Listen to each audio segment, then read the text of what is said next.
బులెటిన్లో మరో breaking news చూస్తున్నాం. తిరుమల తిరుపతి దేవస్థానం పాలక మండలి భక్తుల సౌకర్యార్థం సంస్థాగత బలోపేతం లక్ష్యంగా పలు కీలక నిర్ణయాలు తీసుకుంది.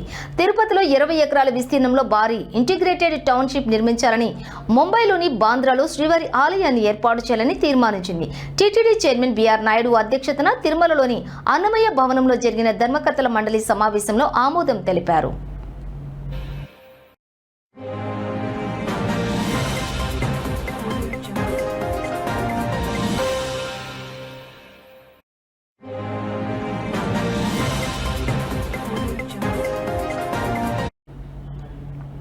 ఇక ఈ సమావేశం అనంతరం చైర్మన్ బిఆర్ నాయుడు వివరాలు వెల్లడించారు. భక్తుల కోసం తిరుపతిలో నిర్మించనున్న ఇంటిగ్రేటెడ్ టౌన్షిప్ ప్లానింగ్ ఆర్కిటెక్ట్ నియామకానికి బోర్డు ఆమోదం తెలిపిందన్నారు.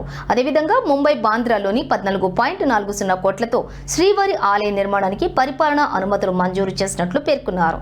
టీటీడీ ఆలయాల్లోని ధ్వజస్తంభాలు, రథాల తయారీకి అవసరమైన కలప కోసం పలమనేరులోని 100 ఎకరాల్లో దివ్య వృక్షాలను పెంచే ప్రతిపాదనకు కూడా ఆమోదముద్ర వేశారు. ఆలయాలు ఏవైతే ఉన్నాయో, తర్వాత దేశంలో ఉన్నటువంటి మిగతా ఆలయాలకు కూడా ధ్వజస్తంభాలు టీటీడీ నుంచి ఏర్పాటు చేయాలనే ఉద్దేశంతో పలమనేరు దగ్గర ఉన్నటువంటి మన టీటీడీ ల్యాండ్లో 100 ఎకరాల్లో మనం ఈ ధ్వజస్తంభానికి సంబంధించినటువంటి చెట్ల పెంపకం కోసం ప్రణాళిక సిద్ధం చేస్తున్నాం.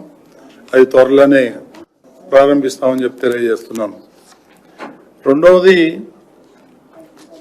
తిరుపతిలోని పద్మావతి చిన్నపిల్లల హృదయాలు ఏదైతే హాస్పిటల్ ఉందో దానికి కొంత ఇన్కంప్లీట్ ఉంది బిల్డింగు. సో అది అత్యాధునిక సౌకర్యాలతో దాన్ని తయారు చేయాలనేటువంటి ఉద్దేశంతో ఇంకో 48 కోట్లు శాంక్షన్ చేయడం జరిగింది.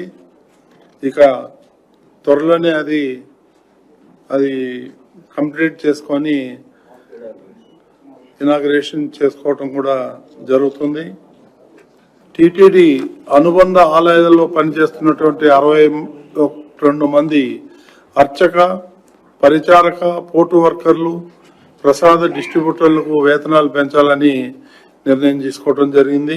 ఇందులో అర్చకులకు 25,000 నుండి 45,000, పరిచారకులకు 23,140 నుంచి 30,000కి, పోర్టు వర్కర్లకి 24,279 నుండి 30,000కి, ప్రసాదం డిస్ట్రిబ్యూటర్లకి 23,640 నుండి 30,000